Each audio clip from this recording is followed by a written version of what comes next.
दोस्तों, ये कहानी एक ऐसी लड़की की है जो कभी बेहद खुशमिजाज और खूबसूरत हुआ करती थी, लेकिन एक घटना ने उसकी पूरी जिंदगी बदल दी। कई साल पहले, देश छोड़ने से ठीक एक रात पहले, एक लड़के ने उससे मुलाकात की। उसे डर था कि किसी दिन कोई और उस लड़की का पहला प्यार और पहला चुंबन छीन लेगा। उसी रात उसने अपना चेहरा मास्क से ढका और लड़की को अपने दिल की भावनाएं बताए बिना उसे चूम लिया। इसके बाद वह अपने माता पिता के साथ विदेश चला गया। उस घटना के बाद एक अजीब बात हुई। गोल्ड सर्कल की मशहूर और घमंडी राजकुमारी लिन छिंग्या लोगों के बेहद करीब आने से डरने लगी। समय बीतता गया, लेकिन किसी भी पुरुष को कभी उसके करीब आने का मौका नहीं मिला। सालों बाद लड़का वापस लौटा। उसी दिन उसके माता पिता ने उसे लिन छिंग्या को घर पर डिनर के लिए बुलाने को कहा। दोनों परिवारों के बीच पुराने संबंध थे, इसलिए मजबूरी में उसने उसे फोन लगाया। लेकिन उस समय लिन छिंग्या अपने दोस्तों के साथ एक शानदार पार्टी में व्यस्त थी। उसके आसपास कई लोग थे और वह किसी से बात करने के मूड में नहीं थी। जब उसका फोन बजा तो पास खड़े एक युवक ने फोन उठाकर उसकी ओर बढ़ाया। छिंग्या, तुम्हारा फोन बज रहा है। लिन छिंग्या ने फोन की तरफ एक नजर डाली और बिना उठाए नजरअंदाज कर दिया। कुछ सेकंड बाद कॉल कट गई। पार्टी में मौजूद निंग सांग हंसते हुए बोला, कमाल है, किसी ने तुम्हें फोन किया और तुमने सीधे इग्नोर कर दिया। उधर फोन करने वाले लड़के के चेहरे का रंग बदल चुका था। 2 मिनट बाद उसकी कार बार के बाहर आकर रुकी। इस बार उसने फिर कॉल किया। फोन बजता रहा, लेकिन किसी ने जवाब नहीं दिया। अब उसका धैर्य जवाब दे चुका था। वह सीधे बार के अंदर घुस गया, लेकिन तभी उसे एहसास हुआ कि उसे यह तक नहीं पता कि लिन छिंग्या किस कमरे में है। उसने खुद को शांत किया और तीसरी बार फोन मिलाया। इस बार कॉल उठ गई, लेकिन दूसरी तरफ लिन छिंग्या नहीं, बल्कि एक घमंडी युवक था। अरे तुम कौन हो? लिन छिंग्या तुमसे बात करना ही नहीं चाहती, फिर बार बार फोन क्यों कर रहे हो? लड़के की आवाज में साफ गुस्सा था। फोन लिन छिंग्या को दो। युवक हंस पड़ा। क्या तुम्हें पता है मैं कौन हूँ? मुझसे इस तरह बात करने की हिम्मत कैसे हुई? लेकिन लड़का बिल्कुल भी प्रभावित नहीं हुआ। उसने ठंडे स्वर में कहा, मुझे इससे कोई फर्क नहीं पड़ता कि तुम कौन हो, अभी मुझे कमरे का नंबर बताओ। ये सुनकर वहाँ मौजूद लोग हैरान रह गए। किसी ने भी आज तक उस युवक से इस तरह बात करने की हिम्मत नहीं की थी। कुछ पल की चुप्पी के बाद युवक बोला, ठीक है, अगर इतना ही शौक है तो ऊपर आ जाओ, मेरा इंतजार करना। इतना कहकर लड़के ने फोन काट दिया और तेजी से ऊपर की ओर बढ़ गया। फोन कटते ही कमरे में सन्नाटा छा गया। निंग सांग अवाक रह गया। उसने कभी नहीं सोचा था कि कोई इंसान इतना बेखौफ भी हो सकता है, लेकिन किसी को अंदाजा नहीं था कि अब जो होने वाला था वह लिन छिंग्या की जिंदगी का सबसे बड़ा मोड़ बनने वाला था। उधर लिन छिंग्या बाथरूम से बाहर निकली और उसने देखा कि उसका फोन निंग सांग के हाथ में है। उसका चेहरा तुरंत ठंडा पड़ गया। किसने कहा था तुम्हें मेरा फोन छूने के लिए? लिन छिंग्या की आवाज सुनकर निंग सांग कुछ पल के लिए घबरा गया। वह जल्दी से सफाई देने लगा। सॉरी छिंग्या, अगली बार ऐसी गलती नहीं होगी। कमरे के कोने में बैठे हुए लड़के, जिन्हें निंग सांग अक्सर दबाता था, मन ही मन उसकी बेइज्जती पर खुश हो रहे थे। लेकिन लिन छिंग्या ने इस बात को ज्यादा महत्व नहीं दिया। उसने फोन वापस लिया और मुड़कर जाने लगी। उसी समय कमरे का दरवाजा अचानक खुल गया। अगले ही पल एक लंबा, हैंडसम और बेहद आकर्षक युवक अंदर दाखिल हुआ। उसे देखते ही कमरे की कई लड़कियां दंग रह गईं। वाह, कितना हैंडसम है। उसकी पर्सनैलिटी तो किसी फिल्म स्टार जैसी है। ओह माय गॉड, मुझे तो उससे पहली नजर में प्यार हो गया। चारों तरफ से आती फुसफुसाहट सुनकर लिन छिंग्या के होंठों पर हल्की सी मुस्कान आ गई। तभी वह युवक सीधे कमरे के अंदर जाने लगा, लेकिन निंग सांग तुरंत उसके सामने आकर खड़ा हो गया। युवक ने रुककर उसकी तरफ ठंडी नजरों से देखा।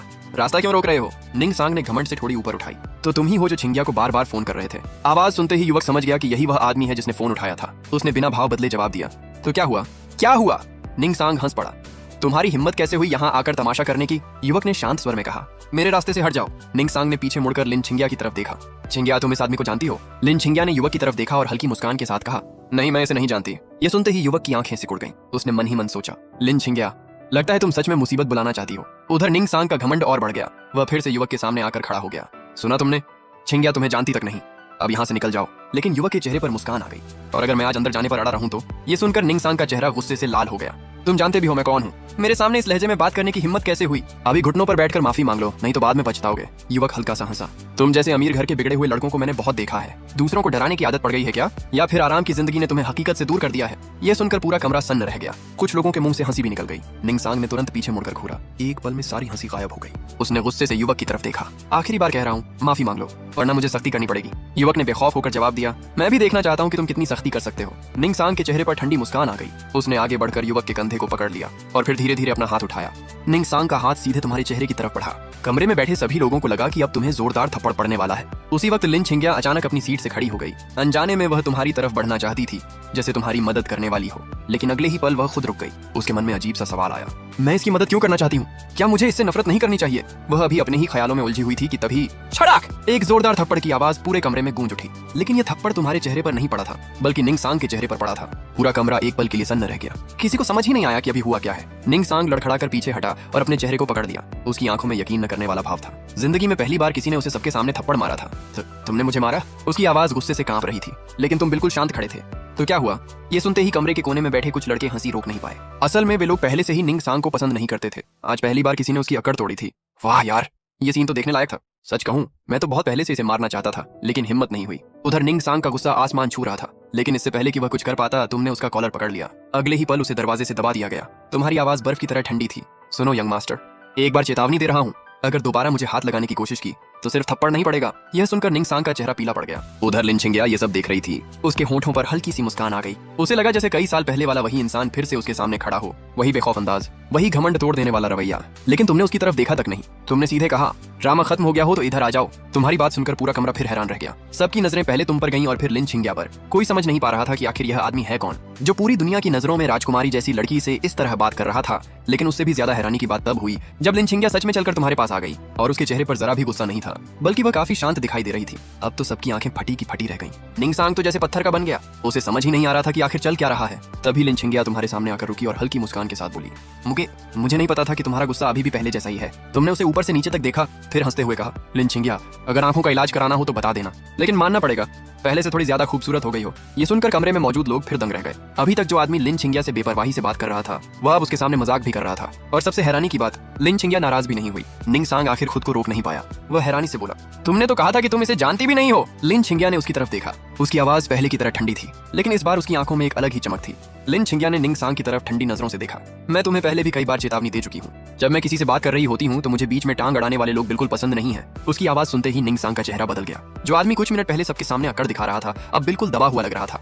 सॉरी छिंगया। उसने तुरंत सिर झुकाकर माफी मांग ली। ये देखकर तुम भी कुछ पल के लिए हैरान रह गए। अभी थोड़ी देर पहले यही लड़का तुम्हारे सामने किसी राजा की तरह व्यवहार कर रहा था, लेकिन लिन छिंगया के सामने आते ही उसकी सारी अकड़ गायब हो गई। तुम हंस पड़े। लिन छिंगया, सच में तुम्हें किसी अच्छे आई क्लिनिक में जाना चाहिए। आखिर तुम्हें ऐसे लोग अपने आसपास कैसे मिल जाते हैं? यकीन मानो, अगर अंकल को पता चला तो वो सबसे पहले इसी की खबर लेंगे। लिन छिंगया हल्का सा मुस्कुराई। मुझे एक बात तो सही कही जाती है, बिना किसी को अच्छे से जाने उसके बारे में फैसला नहीं करना चाहिए।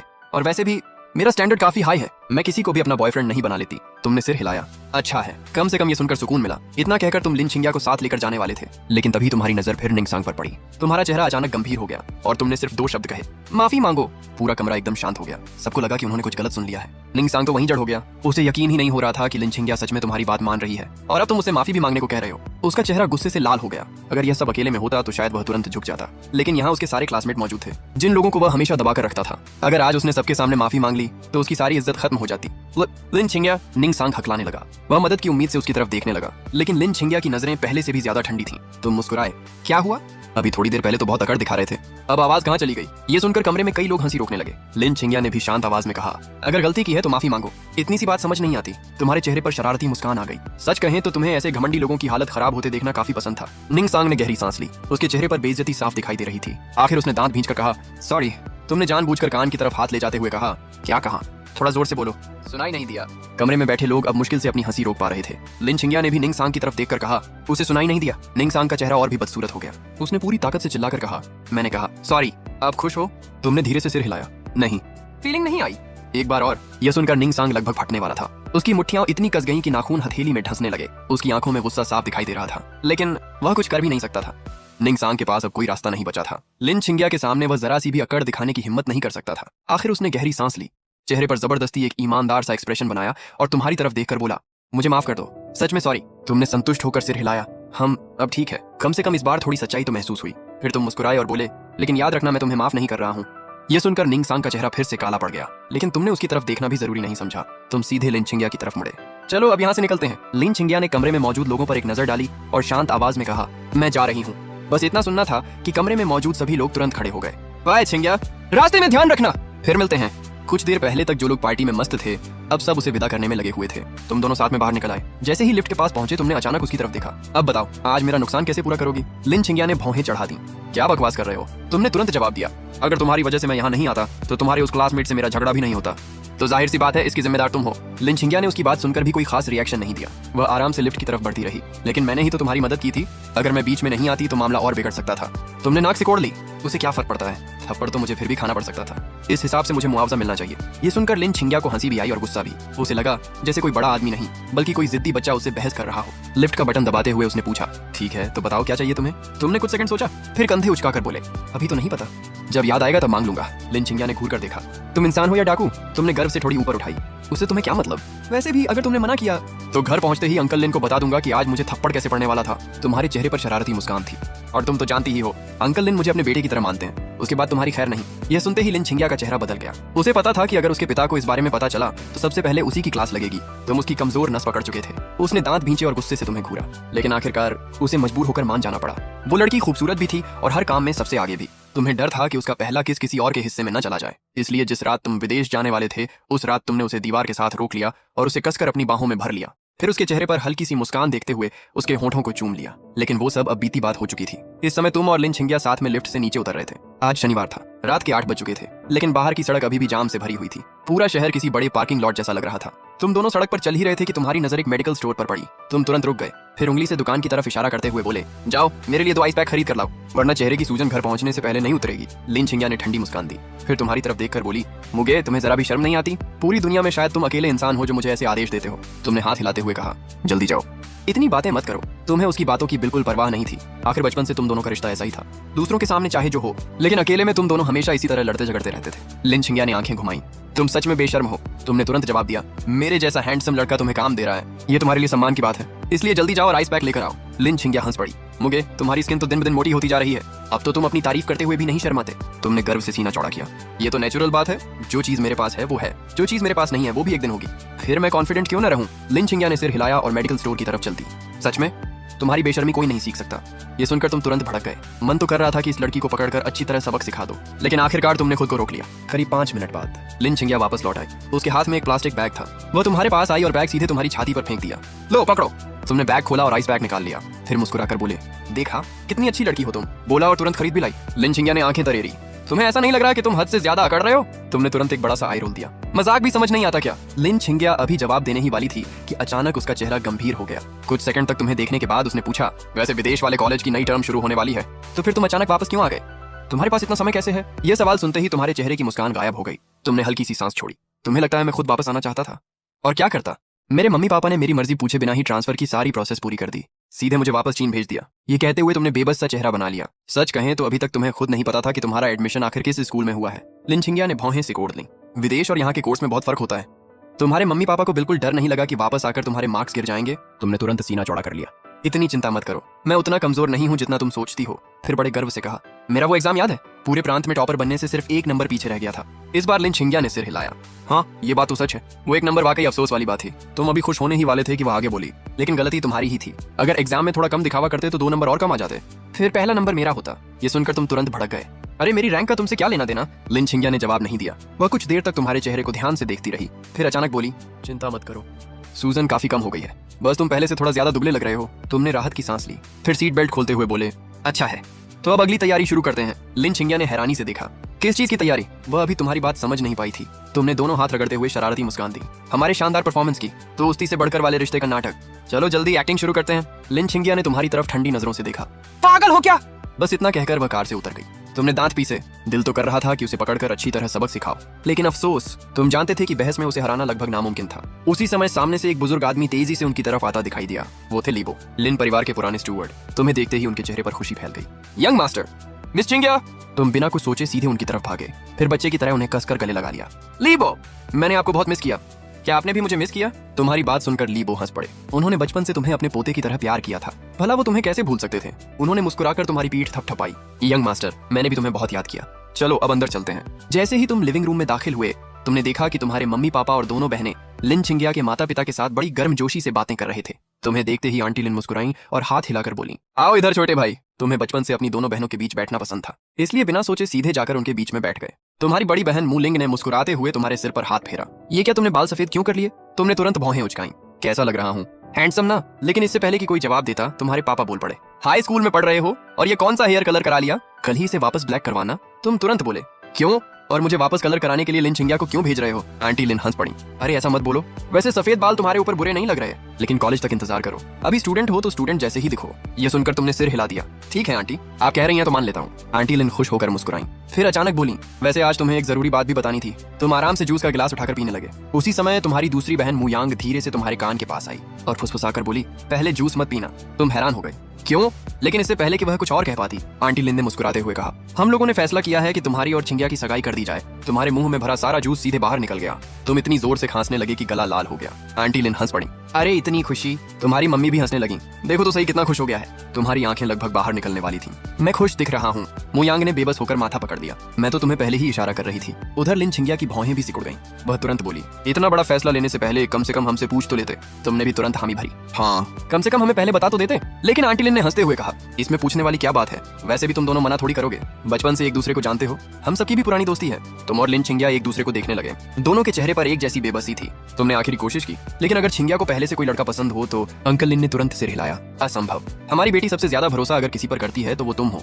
तुम घबरा गए, लेकिन अगर ऐसा हो तो आंटी लिन ने हंसते हुए तुम्हारी बात काट दी, कोई अगर वगर नहीं, छिंगिया का होने वाला मंगेतर सिर्फ तुम ही हो। सच कहूं तो मुझे तुम्हारे अलावा उसके लिए कोई और लड़का दिखाई ही नहीं देता। अंकल लिन भी सिर हिलाने लगे, बिल्कुल सही, मैं भी यही सोचता हूँ। फिर तुम्हारे पापा ने मेज पर हाथ मारा, ठीक है, फैसला हो गया, क्योंकि दोनों बच्चों को कोई आपत्ति नहीं है तो अगले साल वैलेंटाइन डे पर सगाई होगी। आंटी लिन तुरंत खुश होकर बोली, और कॉलेज खत्म होते ही शादी। यह सुनते ही तुम्हारी आंखों के सामने अंधेरा छाने लगा। तुम्हें ऐसा लगा जैसे तुम्हारी पूरी जिंदगी का फैसला अभी इसी कमरे में कर दिया गया हो। तुम कुछ कहना चाहते थे, तुम चिल्लाना चाहते थे, तुम कहना चाहते थे कि तुम्हें बहुत बड़ी आपत्ति है, लेकिन किसी ने तुम्हारी एक भी नहीं सुनी। और सबसे डरावनी बात तो अभी बाकी थी, वो खूबसूरत लड़की हर किसी की नजरों का केंद्र थी। तुम्हें हमेशा डर रहता था कि उसका पहला किस कोई और न ले जाए, इसलिए विदेश जाने से एक रात पहले तुमने उसे दीवार के साथ रोक लिया था और उसे जोर से किस कर लिया था। उसी समय आंटी लिन ने गंभीर आवाज में कहा, छोटे भाई, तुम दोनों के रिश्ते को और बेहतर बनाने के लिए हमने एक फैसला किया है, तुम्हें छिंगिया के स्कूल में ट्रांसफर कर दिया जाएगा। ये सुनकर तुम अभी संभले भी नहीं थे कि आंटी लिन ने अगला बम फोड़ दिया, और उसके बाद तुम दोनों मेरे नाम वाले लग्जरी अपार्टमेंट में साथ रहोगे। ये सुनते ही तुम्हें लगा कि तुम्हारा ब्लड प्रेशर सीधा आसमान पर पहुंच गया है। तुम लगभग सोफे से उछल पड़े,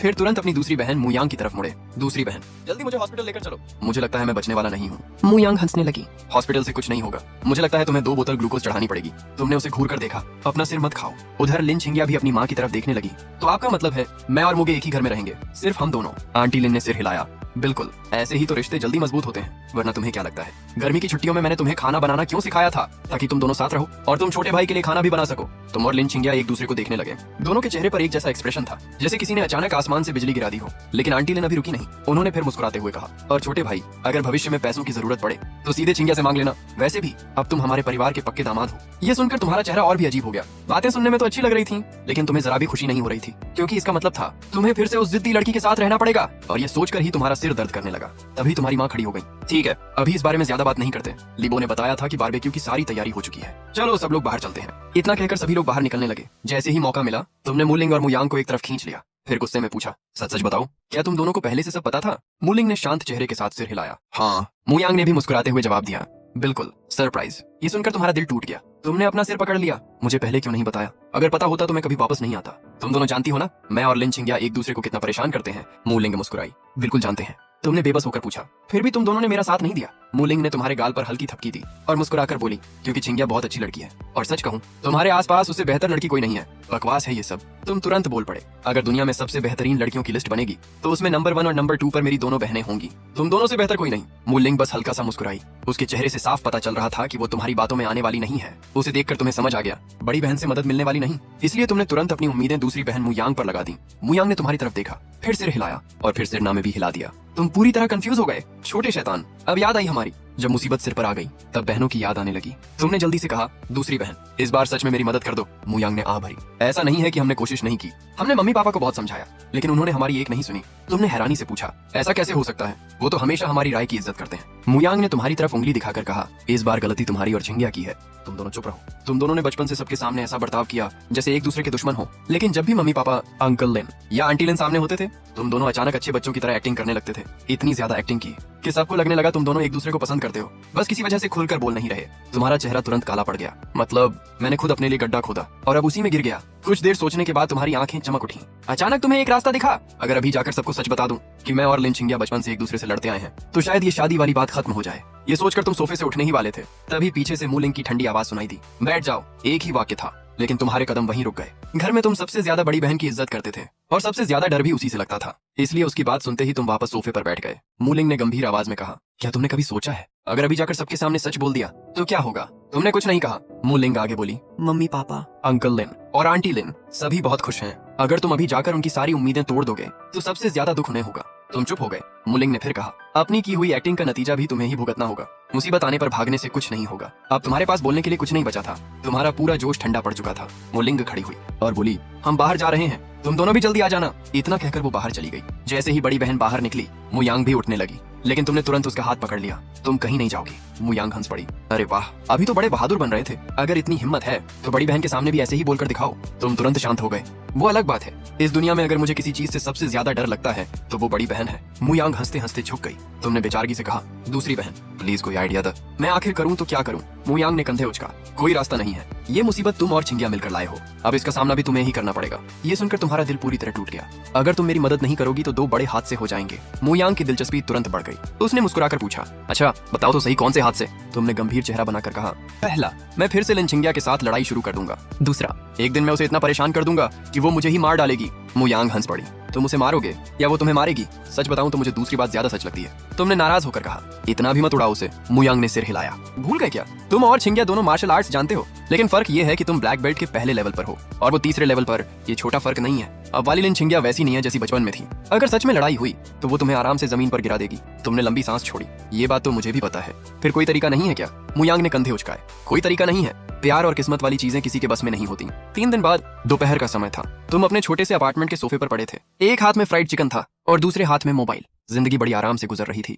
तभी अचानक फोन बज उठा। तुमने स्क्रीन पर नजर डाली और अगले ही पल सीधे बैठ गए। कॉल मु लिंग की थी। तुम्हारा दिल धक से रह गया। फोन उठाते ही दूसरी तरफ से मु लिंग की आवाज आई, सामान पैक कर लो, मैं 10 मिनट में तुम्हारे अपार्टमेंट के नीचे पहुंच रही हूँ। तुम्हारा चेहरा तुरंत उतर गया। अचानक तुम्हें याद आया, आज वही दिन था जब तुम्हें लिन छिंगिया के साथ रहने के लिए शिफ्ट होना था, क्योंकि अगले दिन नया सेमेस्टर शुरू होने वाला था। तुमने तुरंत दयनीय आवाज में कहा, बड़ी बहन, क्या हम इस बारे में दोबारा सोच सकते हैं? नहीं, मु लिंग ने बिना 1 सेकंड गंवाए जवाब दिया। तुम्हारी सारी उम्मीद वहीं खत्म हो गई। तुमने दुखी होकर कहा, आप मुझसे प्यार ही नहीं करती, आपका ज़मीर मर चुका है। फोन के दूसरी तरफ से मु लिंग की हल्की हंसी सुनाई दी। अगर मैं तुमसे प्यार नहीं करती तो क्या तुम्हें इतना बिगाड़ कर बड़ा करती? तुमने आखिरी कोशिश की तो फिर इस बार मेरी मदद कर दो ना। मु लिंग ने शांत आवाज में कहा, 10 मिनट, मैं नीचे पहुंच रही हूँ, जल्दी से सामान पैक करो। इतना कहकर उसने फोन काट दिया। तुम मोबाइल को घूरते रह गए। ऐसा लग रहा था जैसे पूरी दुनिया तुम्हारे खिलाफ हो गई हो। दिल में सिर्फ एक ही ख्याल था, मेरी जिंदगी खत्म हो गई। आंटी लिन का जो अपार्टमेंट था उसका नाम था लव अपार्टमेंट। सिर्फ नाम सुनकर ही तुम्हारा सिर दर्द करने लगा। लिफ्ट के अंदर तुम दोनों खड़े थे। तुम उदास चेहरे के साथ मु लिंग को देख रहे थे। मु लिंग ने तुम्हारे सिर पर हाथ फेरा, अच्छे बच्चे बनो, खुश रहो।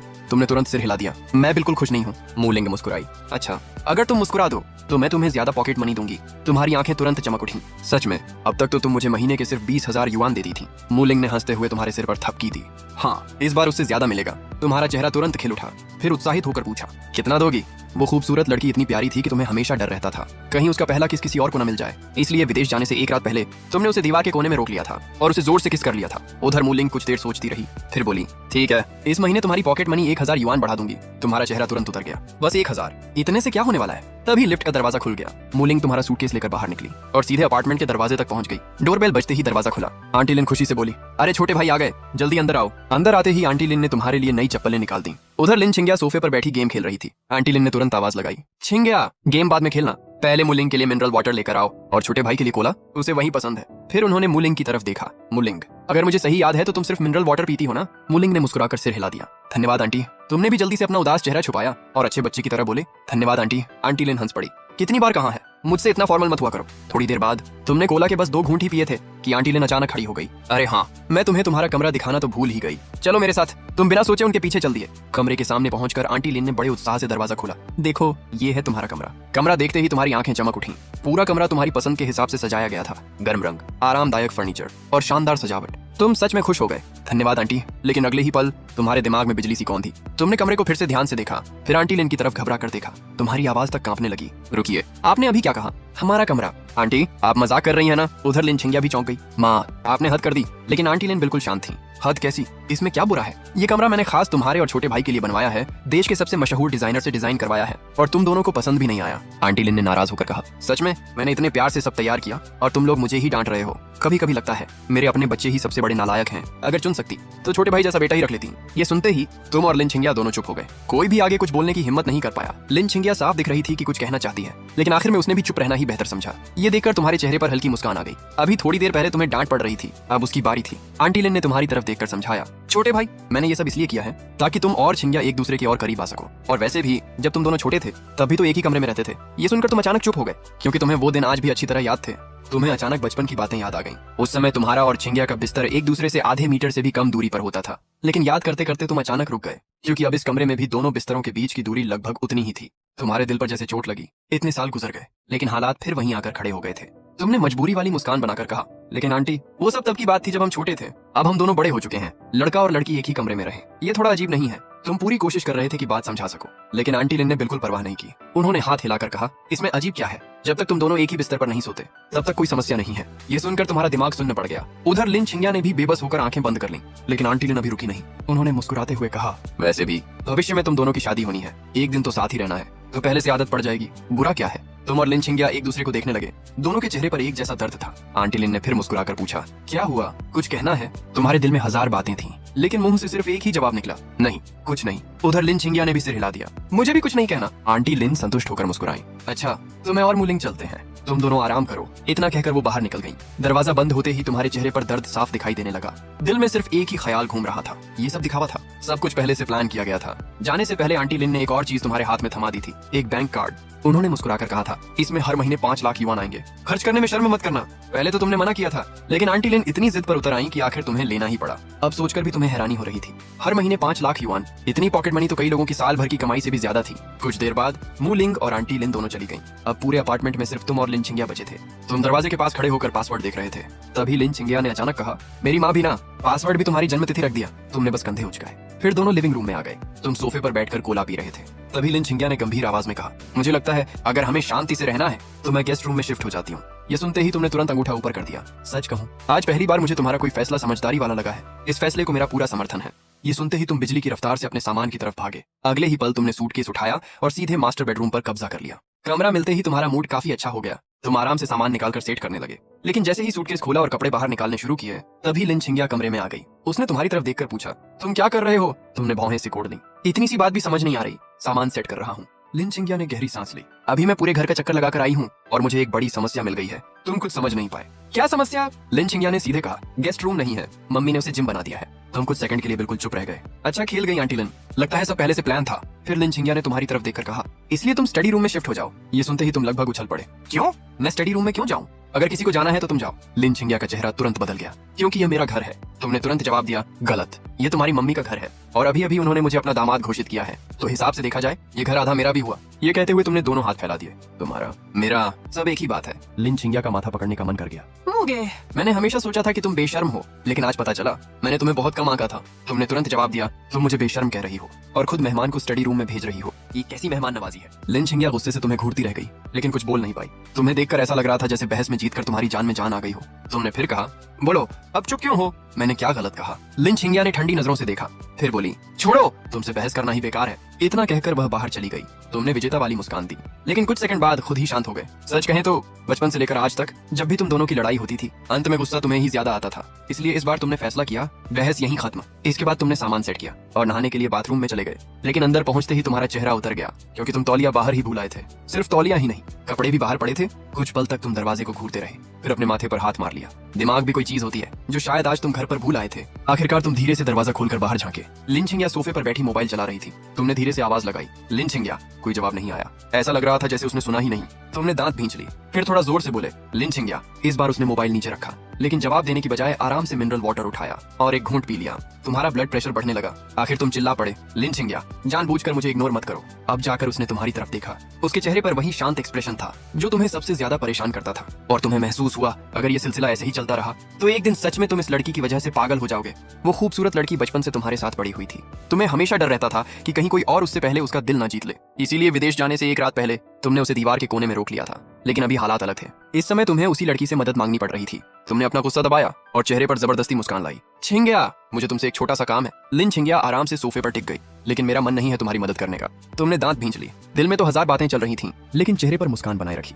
अच्छा, थोड़ी सी मदद भी नहीं कर सकती? लिन छिंगिया ने कुछ सेकंड सोचा, फिर बोली, ऐसा भी नहीं है, तुम बोलो। ये सुनते ही तुम्हारी आंखें चमक उठी। ऐसा लगा जैसे डूबते को सहारा मिल गया हो। लेकिन अगले ही पल लिन छिंगिया के चेहरे पर हल्की मुस्कान आ गई। वैसे तुम पर मेरे 3 एहसान बाकी है ना? अगर मदद चाहिए तो उनमें से एक इस्तेमाल कर लो। तुम तुरंत सिर हिला दिया। नहीं, इतनी छोटी सी बात के लिए मैं अपना एक मौका बर्बाद नहीं करने वाला। लिन छिंगिया ने कंधे उचकाए। फिर तो कोई बात नहीं, और दोबारा मोबाइल उठाकर गेम खेलने लगी। तुम उसके पास जाकर बोले, मिस लिन। लिन दाशिया हुआ, मैं सीरियस हूँ। वो फिर भी शांत रही। आखिर तुमने हार मान ली। ठीक है, मदद कर दो, मैं याद रखूंगा। लिन छिंगिया ने मोबाइल नीचे रखा। अब बताओ क्या चाहिए? तुम कुछ सेकंड झिझके, फिर धीरे से बोले, वो मुझे कपड़े चाहिए। लिन छिंगिया पहले तो नहीं समझी, फिर अचानक उसकी नजर बाथरूम के दरवाजे पर गई। उसके चेहरे पर अजीब सा एक्सप्रेशन आ गया। रुको, तुम नहाने गए थे और कपड़े बाहर भूल गए? तुमने शर्मिंदगी से सिर झुका लिया। हाँ वही। लिन छिंगिया ने माथा पकड़ लिया। सच में? तुम्हारी लापरवाही का कोई जवाब नहीं। तुमने तुरंत कहा, बस बेड पर रखे कपड़े दे दो, इतनी सी बात है। लिन छिंगिया खड़ी हुई। ठीक है, रुको, मैं लेकर आती हूँ।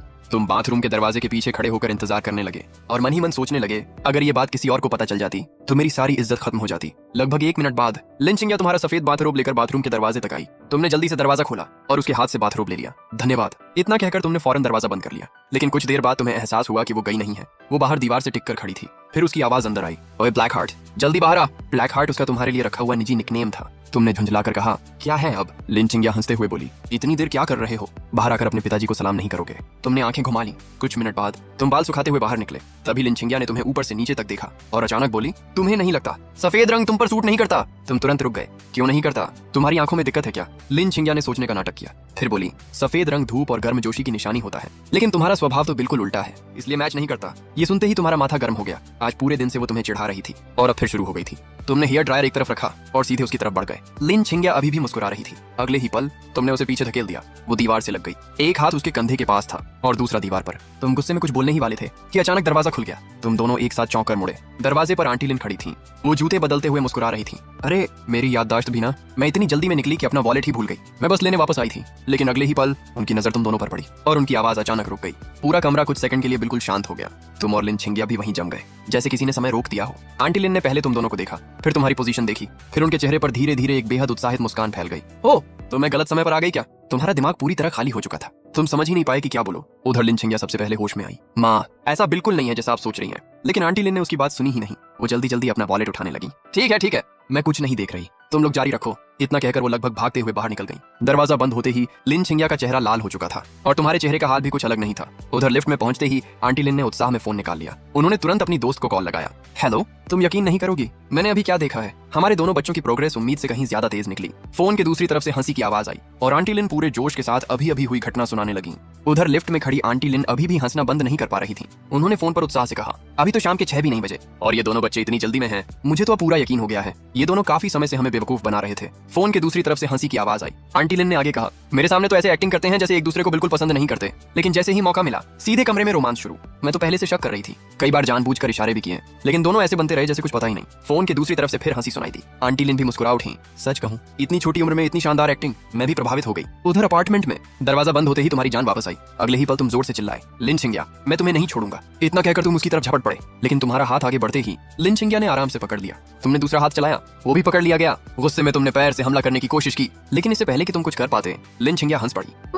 क्या तुम्हें सच में लगता है कि अब तुम मुझे हरा सकते हो? ये सुनकर तुम्हारा चेहरा काला पड़ गया। तुम जानते थे मार्शल आर्ट्स में अब वो तुमसे काफी आगे निकल चुकी थी, लेकिन उसका इस तरह कहना तुम्हारी सेल्फ रिस्पेक्ट पर सीधा वार था। तुम गुस्से से कांप गए। तुम उन लोगों में से थे जो बदला उसी समय लेते हैं। दिल में बात दबाकर रखना तुम्हारी आदत नहीं थी, लेकिन अभी तुम सच में कुछ नहीं कर सकते थे। तभी लिन चिंग्या ने नीचे देखा और मुस्कुराते हुए बोली, वैसे संभल कर, तुम अभी सिर्फ बाथरोब पहने हुए हो। उसकी बात सुनते ही तुम्हारा दिमाग ठिकाने आ गया। तुम्हें अचानक याद आया, अंदर कुछ भी नहीं पहना हुआ था। तुम तुरंत रुक गए, फिर दांत पीस कर बोले, आज तुम्हारी किस्मत अच्छी है, वरना मैं तुम्हें छोड़ने वाला नहीं था। अब मेरा हाथ छोड़ो। मन ही मन तुमने कसम खाई, आज का हिसाब बाद में बराबर होगा। लिन चिंग्या ने कुछ देर तुम्हें देखा। जब उसे यकीन हो गया कि तुम कोई नई शरारत नहीं करोगे, तब जाकर उसने तुम्हारा हाथ छोड़ा। तुमने उसे घूरा और सीधे वापस कमरे में चले गए। कुछ देर बाद तुम नहा धोकर कपड़े बदल कर बाहर आए। उधर लिन चिंग्या अभी भी सोफे पर बैठी गेम खेल रही थी, लेकिन जो बात तुम नहीं जानते थे वो ये थी कि उसके दिल में भी अजीब सी भावना थी। बचपन में जब उसे पहली बार अपने माता पिता के साथ वापस ले जाया गया था, तब उसे कई दिनों तक नींद नहीं आती थी, क्योंकि वो अकेले सोने की आदी नहीं थी। वो उन दिनों की भी आदी नहीं थी जब तुम हर रोज उसे परेशान करते थे। हालांकि वो खुद भी कभी मानने को तैयार नहीं होती, लेकिन तुम्हारी गैर मौजूदगी उसे हमेशा अजीब लगती थी। तुमने इन सब बातों पर ध्यान नहीं दिया। तुमने कमरे का सामान ठीक किया, थोड़ी सफाई की, फिर आकर उसके बगल वाले सोफे पर बैठ गए। कुछ देर आंखें बंद करके आराम किया, फिर उसकी तरफ देखकर पूछा, आज रात खाने में क्या है, या फिर हमें भूखा ही सोना पड़ेगा? वो खूबसूरत लड़की बचपन से तुम्हारी सबसे बड़ी दुश्मन भी थी और सबसे करीबी साथी भी। तुम्हें हमेशा डर रहता था कि कहीं कोई और उससे पहले उसका दिल न जीत ले। इसीलिए विदेश जाने से पहले वाली रात तुमने उसे दीवार के कोने में रोकर अपनी मनमानी की थी, लेकिन अब हालात बदल चुके थे। तुम सोफे पर बैठे उसकी तरफ देखकर बोले, आज रात खाने में क्या है? लिन चिंग्या ने मोबाइल से नजर तक नहीं हटाई और ठंडे स्वर में बोली, मुझे भूख नहीं है। तुम तुरंत भड़क गए। तुम्हें भूख नहीं है तो क्या हुआ? मुझे तो है। लिन चिंग्या अभी भी गेम खेलती रही। अगर भूख लगी है तो खुद बनाकर खा लो। तुम्हारे माथे पर नसें उभर आईं। मेरी आंटी ने कहा था कि तुम मेरे लिए खाना बनाओगी। लिन चिंग्या ने बिना सिर उठाए जवाब दिया, उन्होंने कहा था। मैंने नहीं, तुमने दांत पीस लिए। ये लड़की सच में इंसान को पागल कर सकती है। आखिर तुम गुस्से में उठे और सीधे किचन की तरफ चल दिए। ठीक है, मैं खुद बना लेता हूँ, कौन सा बड़ी बात है। विदेश में इतने साल रहकर खाना बनाना सीख ही लिया है। तुम किचन में पहुंचे, फ्रिज खोला, सामान निकाला और चाकू उठाकर टमाटर काटने ही वाले थे कि पीछे से कदमों की आहट सुनाई दी। तुम बिना देखे ही समझ गए लिन चिंग्या आ गई थी। तुमने मुड़कर देखा, फिर चिढ़कर पूछा, अब क्या है? लिन चिंग्या ने तुम्हारे हाथ से चाकू लिया और वापस स्टैंड पर रख दिया। तुम तुरंत समझ गए कि वो क्या करने आई है। तुम्हारा चेहरा खिल उठा। अच्छा, तो आखिरकार तुम खाना बनाने वाली हो, बहुत बढ़िया, फिर मैं बाहर जाकर गेम खेलता हूँ। तुम मुड़कर जाने लगे, लेकिन लिन चिंग्या ने तुम्हें रोक दिया। रुको, इतनी जल्दी कहाँ जा रहे हो? तुमने हैरानी से पूछा, और क्या तुम चाहती हो कि मैं यहीं खड़ा होकर तुम्हें देखता रहूं? लिन छिंगिया ने फ्रिज की तरफ इशारा किया। जो खाना है निकाल दो ताकि मुझे पता रहे क्या बनाना है। तुमने फ्रिज खोला और कुछ सामान बाहर निकाल दिया, फिर हंसते हुए बोले, अजीब बात है, ये सब तो मेरी पसंद का खाना है। लिन छिंगिया ने शांत स्वर में कहा, क्योंकि मैं वही बनाने वाली हूँ जो तुम्हें पसंद है। तुम कुछ सेकंड के लिए चुप हो गए, फिर जल्दी से नजरें फेर लीं, वरना कहीं वो तुम्हारे चेहरे का बदलता हुआ एक्सप्रेशन न देख ले। तुमने फ्रिज से एक आइसक्रीम निकाली और बाहर जाते हुए कहा, जो मन करे बना लो, मैं सब खा लूंगा। लिन छिंगिया ने कोई जवाब नहीं दिया, लेकिन उसके दिमाग में एक सवाल घूम रहा था, आखिर इतने साल बाद क्या तुम्हारी पसंद अब भी पहले जैसी है? बचपन में तुम दोनों लगभग साथ ही बड़े हुए थे, एक दूसरे की हर आदत जानते थे, लेकिन समय के साथ बहुत कुछ बदल जाता है। कुछ देर सोचने के बाद वो किचन के दरवाजे तक आई। तब तुम सोफे पर लेटे गेम खेल रहे थे। उसने पूछा, तुम्हारा स्वाद अभी भी पहले जैसा है? तुमने स्क्रीन से नजर हटाए बिना जवाब दिया, नहीं, अब मुझे हल्का स्वाद ज्यादा पसंद है, लेकिन कभी कभी थोड़ा मसालेदार भी खा लेता हूँ। लिन छिंगिया ने बस सिर हिलाया, फिर चुपचाप वापस किचन में चली गई। उसके होंठों पर हल्की सी मुस्कान आ गई, क्योंकि एक बात ऐसी थी जो समय बदलने के बाद भी नहीं बदली थी। अब उसे भी हल्का और थोड़ा मसालेदार खाना ही सबसे ज्यादा पसंद था। खाने की छोटी सी बात के बाद माहौल थोड़ा शांत हो गया। ज्यादा देर नहीं हुई थी कि लिन छिंगिया 4 डिश और एक गर्म सूप लेकर डाइनिंग टेबल पर आ गई। तुमने सूप का एक घूंट लिया और हैरानी से उसकी तरफ देखा। सुनो पागल लड़की, मैं चाहे तुम्हें कितना भी परेशान करूं, लेकिन एक बात माननी पड़ेगी, तुम्हारा बनाया हुआ सूप सच में बहुत अच्छा है। लिन छिंगिया ने कोई जवाब नहीं दिया, जैसे उसने कुछ सुना ही नहीं। तुमने आंखें घुमाई। बचपन से यही आदत है इसकी, तुम उसे पागल लड़की कहते हो और वो तुम्हें ब्लैक हार्ट कहती है। इतने सालों में दोनों को एक दूसरे के निकनेम की आदत पड़ चुकी थी। तुमने उसे देखा और मन ही मन सोचा, आखिर इतने लोग इस लड़की को पसंद कैसे करते हैं? क्या सबकी आंखें खराब हैं? अगर मुझे कभी लिन छिंगिया पसंद आ गई तो मैं जिंदगी भर मांस खाना छोड़ दूंगा। खाना खत्म होने के बाद तुमने खुद प्लेटें उठानी शुरू कर दी।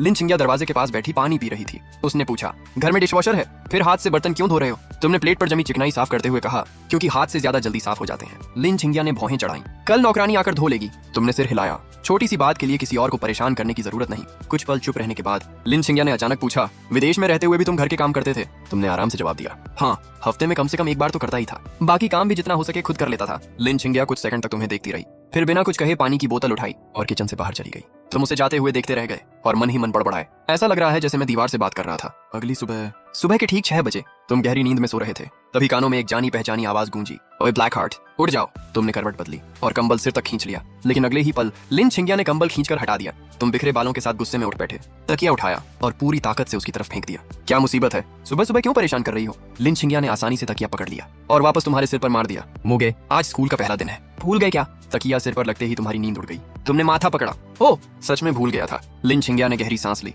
फिर जल्दी उठो, यूनिफॉर्म बदलो। तुमने इधर उधर देखा और उलझन में पूछा, मेरी यूनिफॉर्म कहाँ है? लिन छिंगिया ने बेड के पास इशारा किया, वहीं रखी है। क्या तुम सच में अंधे हो? तुमने दांत पीस लिए। इस लड़की को एक दिन जरूर सबक सिखाऊंगा। कुछ देर बाद जब तुम नीचे पहुंचे तब तक लिन छिंगिया नाश्ता तैयार कर चुकी थी। टेबल पर फ्राइड टोफू, सोया मिल्क और सैंडविच रखे हुए थे। नाश्ते की खुशबू पूरे कमरे में फैल चुकी थी। नाश्ते की टेबल पर कुछ उबले हुए अंडे भी रखे थे। तुमने देखा और तुरंत मुस्कुरा दिए। अच्छी बात यह थी कि ये सब तुम्हारी पसंद का खाना था और मजेदार बात यह थी कि यही सब लिन छिंगिया को भी पसंद था। तुमने मन ही मन सोचा, हालांकि मेरी और इस पागल लड़की की कभी नहीं बनती, लेकिन कुछ मामलों में हमारी पसंद अजीब तरह से एक जैसी है। नाश्ता खत्म करने के बाद तुम फ्रिज के पास गए और वहां से दही का एक डिब्बा निकाल लिया। इरादा रास्ते में खाते हुए स्कूल जाने का था। तुम्हारी इस हरकत को देखकर लिन छिंगिया की भौहें हल्की सी सिकुड़ गईं। वो कुछ कहना चाहती थी, लेकिन आखिर में चुप रह गई, क्योंकि तुम नहीं जानते थे कि उसे सफाई का जुनून था। उसे अपनी कार में किसी का कुछ खाना बिल्कुल पसंद नहीं था, चाहे खाने की चीज में खुशबू हो या ना हो। यहाँ तक कि उसकी सबसे करीबी दोस्त भी कार में कुछ खाने की हिम्मत नहीं करती थी, लेकिन तुमसे वो कुछ नहीं बोली। चलो जल्दी, स्कूल के लिए देर हो रही है। तुमने दरवाजे के पास खड़े होकर आवाज लगाई और खुद ही बाहर निकल गए। 1 घंटे बाद लिंचिंग प्राइवेट अकादमी।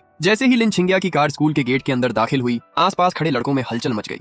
देखो देखो, स्कूल की परी आ गई, आज का दिन बच गया। यार, वो कभी हमारी तरफ देखती भी नहीं, फिर भी उसे देखते ही दिल खुश हो जाता है। एक लड़के ने आ भरते हुए कहा, कमाल है, न खुद किसी को पसंद करती है, न किसी लड़के को अपने करीब आने देती है। उधर तुमने दही का आखिरी चम्मच खत्म किया, फिर डिब्बा हाथ में लेकर बाहर फेंकने के लिए तैयार हो गए। कार की खिड़की से बाहर देखते हुए तुमने सोचा, वाह, ये स्कूल तो सच में शानदार है। सड़क के दोनों तरफ गुलाबी चेरी ब्लॉसम के पेड़ लगे हुए हैं। पूरा कैंपस किसी रोमांटिक फिल्म जैसा लग रहा है। कुछ ही देर में कार पार्किंग में रुक गई। तुम सीट बेल्ट खोलते हुए बोले, एक बात बताओ, यहाँ से क्लासरूम तक पहुंचने में कितना समय लगता है? लिन छिंगिया ने तुम्हारी तरफ देखा, फिर बिल्कुल सपाट आवाज में बोली, ऐसे सवाल मत पूछा करो जिनका जवाब तुम्हें 2 मिनट बाद खुद मिल जाएगा। इससे तुम बहुत बेवकूफ लगते हो। इतना कहकर वो कार से उतर गई। तुमने मुट्ठी भींच ली, मन ही मन बड़बड़ाए, मरी हुई लड़की, पब्लिक जगह है इसलिए अभी छोड़ रहा हूँ। फिर तुमने अपना बैग उठाया और कार से बाहर निकल गए। लेकिन जैसे ही तुम बाहर आए, पूरा पार्किंग एरिया अचानक शांत हो गया। आसपास खड़े छात्र तुम्हें घूरने लगे। कई लोगों की आंखें तो हैरानी से फैल गईं। तुम खुद भी रुक गए। क्या हुआ? सब मुझे ऐसे क्यों देख रहे हैं? क्या मैं इतना हैंडसम हूँ कि लोग देखते ही रह जाएं? उधर छात्रों के बीच फुसफुसाहट शुरू हो चुकी थी। वो लड़का कौन है? ये लिन छिंगिया की कार से उतरा है। असंभव, मैं सपना तो नहीं देख रहा। आज तक किसी लड़के को उसकी कार में बैठा नहीं देखा। फिर ये कौन है? और सबसे बड़ी बात, उसे कार से उतरने की इजाजत किसने दी? पूरा पार्किंग एरिया हैरानी में डूब चुका था, क्योंकि उनके लिए लिन छिंगिया की कार से किसी लड़के का उतरना किसी चमत्कार से कम नहीं था। वो खूबसूरत लड़की बचपन से तुम्हारी जिंदगी का हिस्सा थी। तुम्हें हमेशा डर रहता था कि कहीं कोई और उससे पहले उसका दिल न जीत ले। इसीलिए विदेश जाने से पहले वाली रात तुमने उसे दीवार के कोने में रोक लिया था। उधर स्कूल की पार्किंग में तुम्हारे कार से उतरते ही पूरे कैंपस में चर्चा शुरू हो गई। यार, ये लड़का कौन है? इतना हैंडसम है, पहले कभी देखा नहीं। शायद नया स्टूडेंट है या फिर ट्रांसफर होकर आया होगा, एक लड़की ने होंठ सिकोड़कर कहा। दिखने में तो ठीक है, लेकिन अगर लिन स्कूल ब्यूटी के साथ रहने का सपना देख रहा है तो अभी बहुत दूर है। दूसरे छात्र भी अपनी अपनी राय दे रहे थे। तुमने उनकी बातें सुनी और बस हल्का सा मुस्कुरा दिए। सच में कुछ लोगों को दूसरों की जिंदगी में जरूरत से ज्यादा दिलचस्पी होती है। उसी समय लिन छिंगिया आगे बढ़ी और बोली, चलो पहले प्रिंसिपल ऑफिस में रिपोर्ट कर देते हैं। तुमने सिर हिलाया। ठीक है, धन्यवाद। फिर हाथ में पकड़ा दही का खाली डिब्बा पास के डस्टबिन में फेंक दिया। यह देखकर आसपास खड़े कुछ छात्रों की आंखें फैल गईं। रुको, क्या तुमने देखा? उसने लिन छिंगिया की कार में दही पिया और वो नाराज भी नहीं हुई। असंभव, उसकी बेस्ट फ्रेंड भी कार में सिर्फ पानी पीती है। एक लड़के ने दुखी होकर कहा, कहीं ये सच में उसका बॉयफ्रेंड तो नहीं? अगर ऐसा है तो मेरा दिल टूट जाएगा। तुमने ये बातें भी सुन ली। फिर चलते चलते लिन छिंगिया की तरफ देखा। लगता है तुम स्कूल में काफी मशहूर हो। लिन छिंगिया ने कोई जवाब नहीं दिया। जैसे हमेशा करती थी वैसे ही तुम्हें नजरअंदाज कर दिया। तुमने लंबी सांस छोड़ी। इस लड़की से बात करना सच में धैर्य की परीक्षा है। तभी सामने से एक खूबसूरत लड़की हंसते हुए दौड़ती हुई आई। छिंगिया, गुड मॉर्निंग। फिर उसकी नजर तुम पर पड़ी। वो कुछ सेकंड तक तुम्हें देखती रही और उत्सुकता से बोली, ये छोटा सा हैंडसम लड़का तुम्हारे साथ स्कूल कैसे आया? तब तुम्हें याद आया बार वाली रात रोशनी बहुत कम थी और वो तुमसे काफी दूर खड़ी थी, इसलिए शायद उसने तुम्हारा चेहरा ठीक से नहीं देखा था। तुमने भी उसे पहचान लिया। ये थी जियांग रुओशवे, छिंगिया की सबसे अच्छी दोस्त। जियांग रुओशवे तुम्हें ध्यान से देख रही थी। उसे लग रहा था कि उसने तुम्हें कहीं पहले देखा है, लेकिन याद नहीं आ रहा था कहाँ। तब लिन छिंगिया ने उसकी तरफ देखकर कहा, आज से ये हमारे स्कूल में पढ़ेगा। जियांग रुओशवे की आंखें चमक उठी। बस इतना? और ये कौन है? तुम्हारा बॉयफ्रेंड। ये सुनते ही तुम रुक गए। आसपास के छात्रों ने भी कान खड़े कर लिए।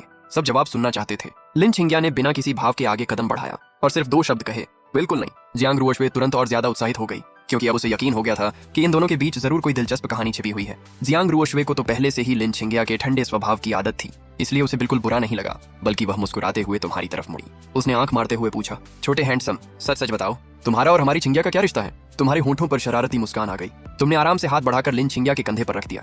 फिर पूरे आत्मविश्वास से बोले, मैं इसका बाप हूँ। एक पल के लिए पूरा माहौल शांत हो गया। फिर जियांग रुओशवे की आंखें फैल गईं। उसका चेहरा देखने लायक था। ऐसा लग रहा था जैसे वो सच में तुम्हारे लिए ताली बजा देगी। उधर लिन छिंगिया का चेहरा भी जम गया। वो वहीं रुक गई, फिर बिना किसी भाव के तुम्हारी तरफ देखने लगी। लेकिन तुम बिल्कुल नहीं डरे। क्या देख रही हो? 15 मिनट में क्लास शुरू होने वाली है। जल्दी मुझे प्रिंसिपल ऑफिस ले चलो। इतना कहकर तुमने उसके कंधे पर हाथ रखा और उसके साथ आगे बढ़ गए। आसपास खड़े सभी छात्र दंग रह गए। सबको पूरा यकीन था कि अगले ही सेकंड लिन छिंगिया तुम्हें पीट देगी, लेकिन हैरानी की बात यह थी कि उसने कुछ नहीं किया। वो बस तुम्हारे साथ चलती रही। यह नजारा देखकर जियांग रुओशवे भी स्तब्ध रह गई। क्या मैं अभी सपना देख रही हूँ?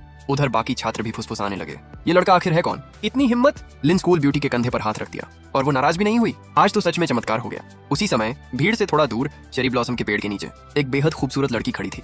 हवा का झोंका आया। गुलाबी फूलों की पंखुड़ियां आसमान से बरसने लगीं। कुछ पंखुड़ियां उसकी नीली स्कूल यूनिफॉर्म पर आकर गिर गईं। वो दूर खड़ी मुस्कुरा रही थी और उसकी नजरें लगातार तुम्हारी तरफ थीं, लेकिन तुमने अभी तक उसे देखा नहीं था। कुछ देर बाद तुम दोनों प्रिंसिपल ऑफिस पहुंच गए। असल में प्रिंसिपल को तुम्हारे ट्रांसफर की खबर पहले से थी। आखिर तुम्हारा परिवार और लिन परिवार स्कूल के बड़े शेयर होल्डर्स में शामिल थे। ऊपर से तुम्हारी माँ और आंटी लिन ने पहले ही साफ कह दिया था कि स्कूल में तुम्हारे साथ किसी तरह की बदसलूकी नहीं होनी चाहिए, वरना सबसे पहले जवाब प्रिंसिपल को देना पड़ेगा। इसी वजह से वो सुबह से ही तुम्हारा इंतजार कर रहे थे। जैसे ही तुम ऑफिस में दाखिल हुए, उन्होंने बेहद गर्मजोशी से स्वागत किया। चाय, नाश्ता और ढेर सारी औपचारिक बातें।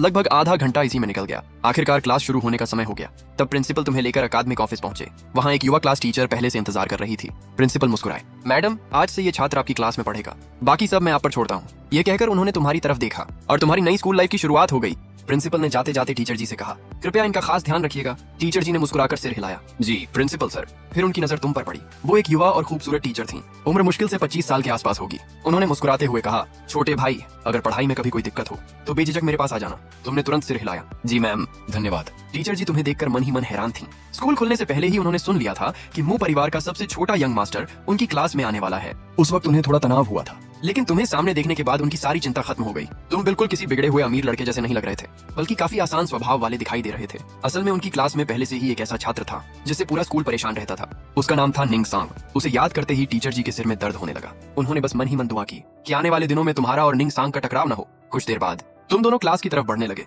रास्ते में अचानक तुम्हें कुछ याद आया। तुमने पूछा, वैसे लिन छिंगिया भी इसी क्लास में है क्या? टीचर जी हल्का सा मुस्कुराई, नहीं, वो बगल वाली क्लास में है। ये सुनकर तुमने राहत की सांस ली। बहुत बढ़िया, मैं उस पागल लड़की के साथ एक ही क्लास में नहीं बैठना चाहता। जल्द ही तुम क्लासरूम के बाहर पहुंच गए। टीचर जी ने अंदर जाकर ताली बजाई। सभी छात्र शांत हो गए। उन्होंने कहा, बच्चों, आज हमारी क्लास में एक नया छात्र आया है। अब मैं उसका परिचय करवाती हूँ। फिर उन्होंने दरवाजे की तरफ देखा। आओ, अंदर आ जाओ। जैसे ही तुम क्लास में दाखिल हुए, पूरा कमरा शोर से भर गया, खासतौर पर लड़कियां। वाह, ये ट्रांसफर स्टूडेंट तो बहुत हैंडसम है। मेरी तो नींद ही उड़ गई। क्या इसकी कोई गर्लफ्रेंड है? दूसरी लड़की बोली, अगर नहीं भी है तो भी तुम्हारा नंबर नहीं आने वाला। ऐसा लड़का तो सिर्फ मेरा हो सकता है। उधर लड़कों के चेहरे उतर गए। हैंडसम? मुझे तो कुछ खास नहीं लग रहा। सच में लड़कियों की पसंद समझ से बाहर है। हमारे भाई से ज्यादा हैंडसम है क्या? बिल्कुल नहीं। लेकिन लड़कियां उनकी बात सुनने को तैयार नहीं थीं। तुमने आसपास नजर दौड़ाई, तभी कुछ लड़कों की बातें कानों में पड़ी। सच कहूँ मैं तो कब से निंगसांग को सबक सिखाना चाहता हूँ, लेकिन हिम्मत नहीं जुटा पाया। दूसरा बोला, सही कहा, उसकी गुंडागर्दी बहुत बढ़ गई है। निंगसांग का नाम सुनते ही तुम चौंक गए, फिर तुरंत क्लास में उसे ढूंढने लगे। कुछ ही सेकंड में तुम्हारी नजर उस पर पड़ गई। वो दूसरी लाइन में बैठा था, कानों में ईयरफोन लगाए हुए। उसी समय उसने भी आंखें उठाई और तुम दोनों की नजरें टकरा गईं। निंगसांग का चेहरा तुरंत काला पड़ गया। उसे उस रात की सारी बातें याद आ गईं। कैसे तुमने सबके सामने उसकी बेइज्जती की थी, कैसे उसे थप्पड़ मारा था और कैसे उससे माफी मंगवाई थी। उसकी आंखों में गुस्सा भर गया। अच्छा, तो तुम मेरे स्कूल में आ गए, अब देखता हूँ तुम यहाँ कैसे चैन से रहते हो। ये सोचकर उसने जोर से मेज पर हाथ मारा। धड़ाम, पूरा क्लासरूम एकदम शांत हो गया। अगले ही पल निंगसांग अपनी सीट से उठा और सीधे तुम्हारी तरफ चल पड़ा। वो खूबसूरत लड़की बचपन से तुम्हारी जिंदगी का हिस्सा थी। तुम्हें डर था कि कहीं कोई और उससे पहले उसका पहला प्यार न बन जाए, इसलिए विदेश जाने से एक रात पहले तुमने उसे दीवार के कोने में रोककर जबरदस्ती एक किस चुरा लिया था।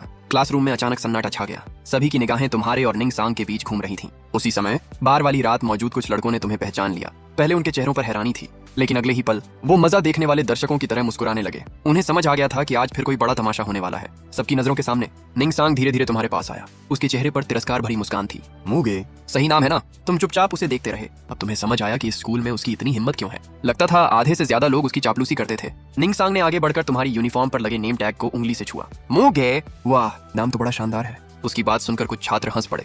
फिर देखते ही देखते पूरी क्लास में हंसी फैल गई। निंगसांग ने थोड़ी ऊंची की, सुना है तुम काफी समय विदेश में रहे हो, काफी बड़े आदमी बन गए हो शायद। तुमने उसकी तरफ ठंडी नजरों से देखा। अपना गंदा हाथ हटाओ। पूरा क्लासरूम एक पल में शांत हो गया। निंगसांग का चेहरा तुरंत बदल गया। क्या कहा तुमने? उसने उंगली उठाकर तुम्हारी तरफ इशारा किया। मूगे, तुम। तभी टीचर जी आगे बढ़ी। निंगसांग, प्लीज ऐसा मत करो।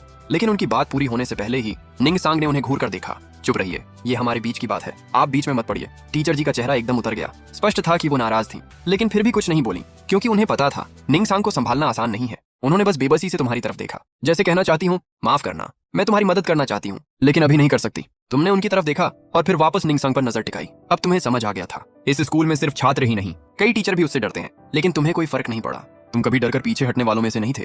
तुमने उसकी आंखों में आंखें डालकर कहा, एक बार फिर बोल रहा हूँ, अपना हाथ हटाओ। निंगसांग हंसा। उसकी हंसी में साफ चुनौती थी। मूगे, क्या तुम मुझे आदेश दे रहे हो? तुमने बिना पलक झपकाए जवाब दिया। हाँ, मैं तुम्हें आदेश दे रहा हूँ, हाथ हटाओ, वरना अच्छा नहीं होगा। निंगसांग की आंखें सिकुड़ गईं और तुम्हारी आवाज भी ठंडी हो गई। अगर दोबारा मुझे हाथ लगाया तो हाथ तोड़ दूंगा। ये कोई धमकी नहीं है, चेतावनी है। तुम्हारे अंदर का गुस्सा फिर से जाग चुका था। उस रात की बेइज्जती, उसका थप्पड़ और उसके बाद की सारी बातें अभी भी तुम्हारे दिमाग में ताजा थीं।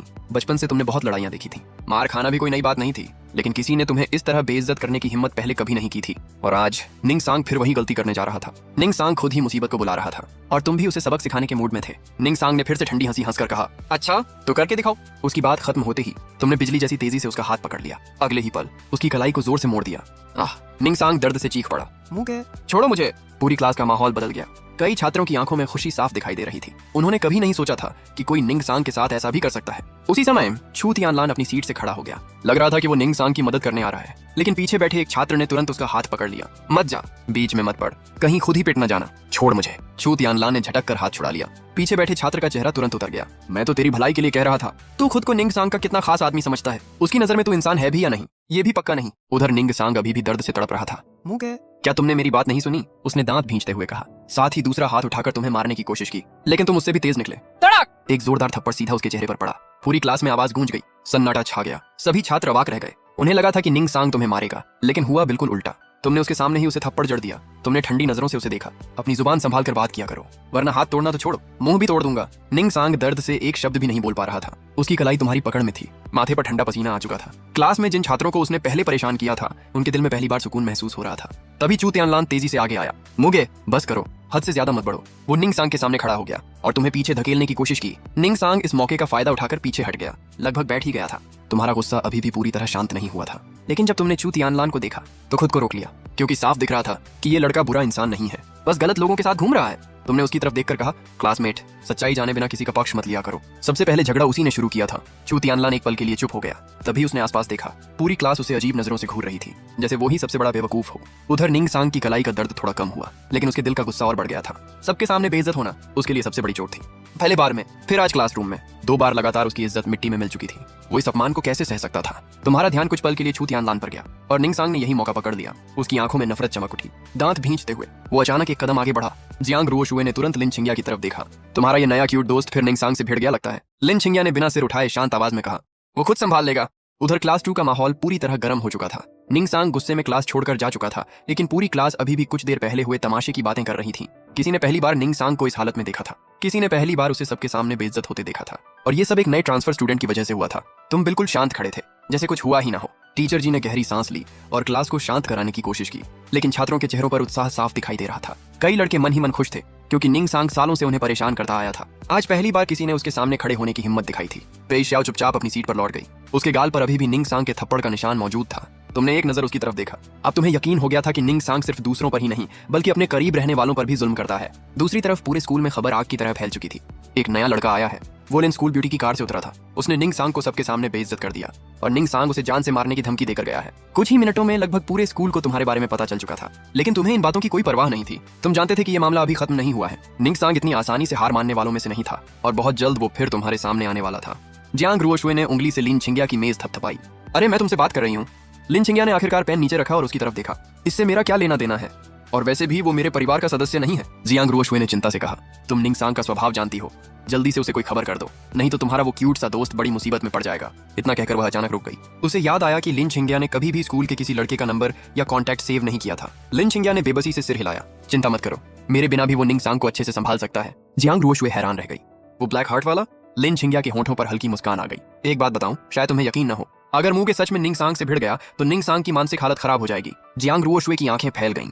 इतना खतरनाक है? दिखने में तो बड़ा मासूम और शांत लगता है। लिन छिंगिया ने पानी का घूंट लिया। दिखने में मासूम है, लेकिन लड़ाई के मामले में बिल्कुल नहीं।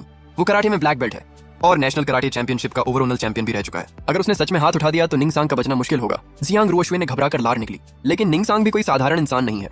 वो मिंग परिवार का दूसरा युवा मास्टर है। उसके पिता, दादा और दादी उसे बेहद प्यार करते हैं। अगर वो सच में नाराज हो गया तो मामला दोनों परिवारों तक पहुंच सकता है। कुछ देर तक लिन छिंगिया चुप रही, फिर उसने धीरे से कहा, उस ब्लैक हार्ट का नाम मुगे है। जियांग रुओशुए ने माथा पकड़ लिया।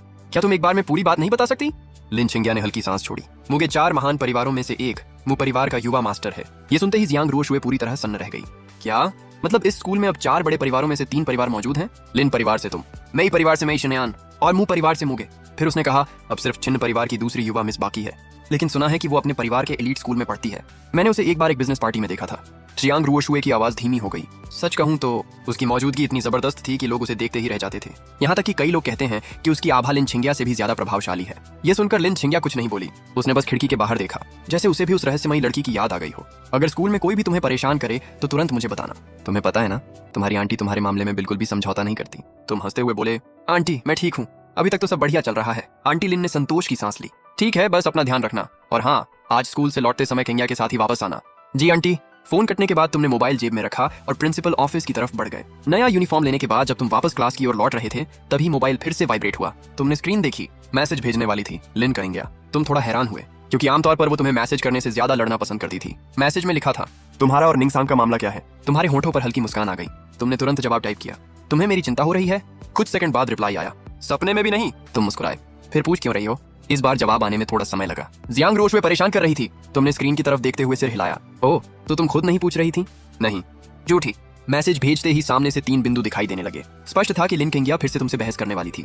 तुमने फोन जेब में रखा और हल्की मुस्कान के साथ लिन केंगिया का मैसेज देखा। तुम्हें थोड़ा अजीब लगा। लिन केंगिया को कैसे पता चला कि तुम्हारा फिर से निंग सांग से झगड़ा हो गया है? अगले ही पल तुम्हें समझ आ गया। जब निंग सांग क्लास से बाहर निकला था, तब उसने इतनी जोर से चिल्लाकर धमकी दी थी कि बगल वाली क्लास में बैठी लिन केंगिया भी सुन सकती थी। तुमने कुछ देर सोचा, क्या वह तुम्हारी चिंता कर रही थी? फिर तुमने खुद ही सिर हिला दिया। नहीं, लेकिन एक बात तुम अच्छी तरह जानते थे, बचपन से चाहे तुम दोनों कितनी भी लड़ाई क्यों न करते रहे हो, अगर कोई बाहरी व्यक्ति तुम्हें परेशान करता था तो लिन केंगिया हमेशा सबसे पहले तुम्हारे सामने खड़ी होती थी। वह तुम्हारा मजाक उड़ा सकती थी, तुम्हारी बहनों के साथ मिलकर तुम्हें चिढ़ा सकती थी, लेकिन किसी और को ऐसा करने की इजाजत कभी नहीं देती थी।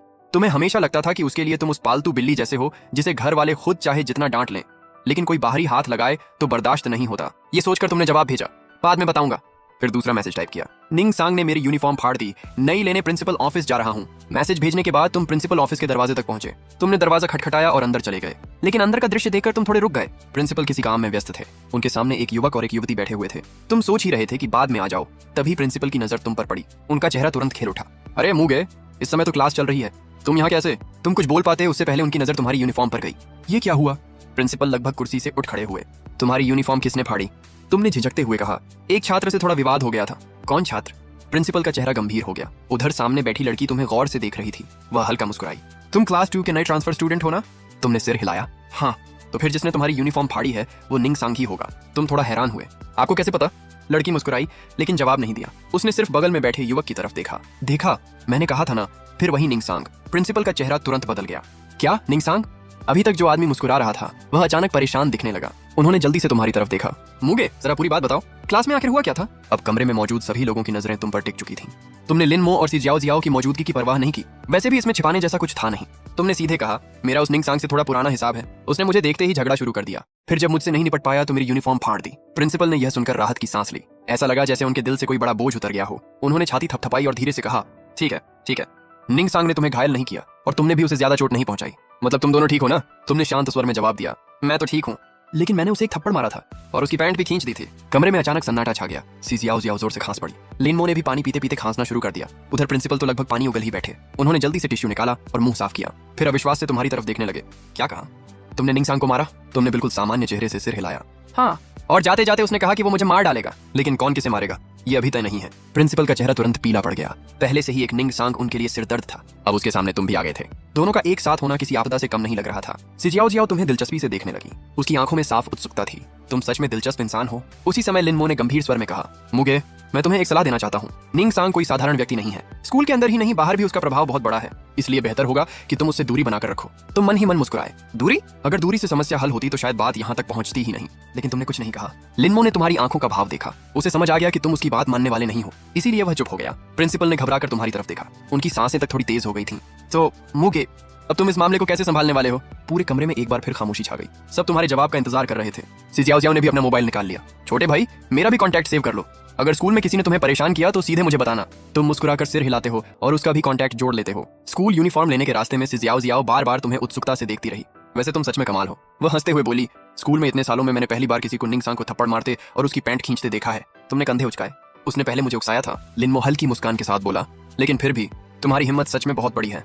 तुमने बेबस होकर कहा, मुझे तो बस इतना पता है कि अगर कोई मुझे परेशान करेगा तो मैं चुप नहीं बैठूंगा। सी जियाओ जियाओ जोर से हंस पड़ी। मुझे लगता है कि आगे स्कूल में बहुत मजा आने वाला है। लिन मो ने उसकी तरफ देखा। तुम्हें हर चीज तमाशा ही लगती है, क्योंकि सच में दिलचस्प है। सी जियाओ जियाओ ने जवाब दिया, निंगसांग और मुगे एक ही स्कूल में हो और कुछ ना हो, ऐसा तो हो ही नहीं सकता। तुमने मन ही मन सोचा कि यह बात शायद गलत भी नहीं है। निंगसांग जैसा आदमी तुम्हें देखकर चुप बैठ जाएगा, इसकी संभावना बहुत कम थी, लेकिन तुम्हें भी कोई डर नहीं था। अगर वह फिर तुम्हारे सामने आया तो जो होगा देखा जाएगा। थोड़ी देर बाद तुम लोग यूनिफॉर्म स्टोर पहुंच गए। स्टाफ ने तुम्हारा नाप लिया और नई यूनिफॉर्म निकाल कर दे दी। यूनिफॉर्म लेते समय तुम्हारा फोन अचानक वाइब्रेट हुआ। तुमने स्क्रीन देखी। मैसेज भेजने वाली थी, लिन छिंगिया। सिर्फ 2 शब्द लिखे थे, जिंदा हो। मैसेज देखते ही तुम्हारे होंठ अनायास ऊपर उठ गए। तुमने तुरंत जवाब टाइप किया, अभी तक तो हूँ। कुछ सेकंड बाद उधर से जवाब आया, निंगसांग को मत मार देना। तुम हंस पड़े। अगर वो खुद मरने पर तुला हो तो। इस बार काफी देर तक कोई जवाब नहीं आया। फिर आखिरकार एक नया मैसेज दिखाई दिया, तुम भी ज्यादा पिटना मत। मैसेज पढ़कर तुम कुछ क्षण के लिए चुप रह गए, फिर मुस्कुराते हुए फोन जेब में रख लिया। लगता था ये जिद्दी लड़की अब भी पहले की तरह तुम्हारी थोड़ी बहुत चिंता करती थी।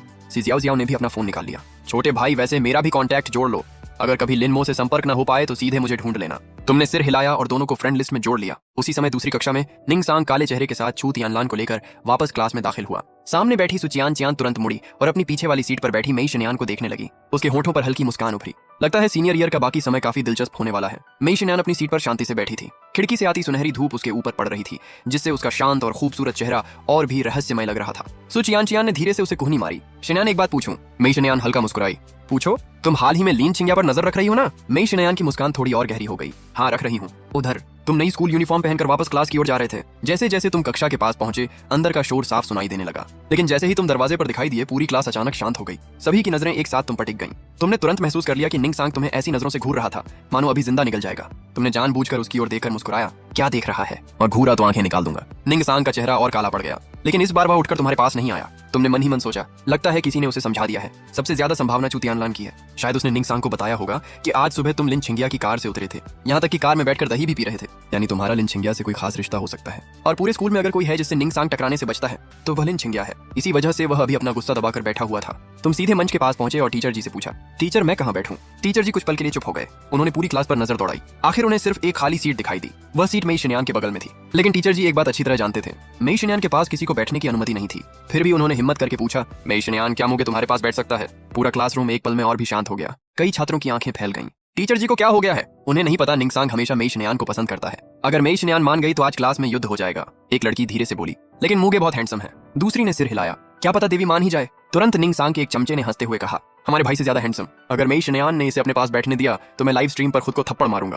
पहले से ही गुस्से में बैठे निंग सांग का धैर्य आखिर टूट गया। उसने जोर से मेज पर मुक्का मारा। पूरी क्लास फिर से खामोश हो गई। अब कोई भी एक शब्द बोलने की हिम्मत नहीं कर रहा था। उधर जब तुमने मेई शनयान का नाम सुना तो थोड़ी देर के लिए सोच में पड़ गए। निंग सांग किसी को पसंद भी करता है, और जिसे निंग सांग पसंद करे वह लड़की आखिर कितनी खूबसूरत होगी। तुम्हारे मन में भी थोड़ी उत्सुकता जाग गई। तो गाइज, अगर आपको आज की स्टोरी पसंद आई हो तो वीडियो को लाइक करें और चैनल को सब्सक्राइब करना बिल्कुल मत भूलना।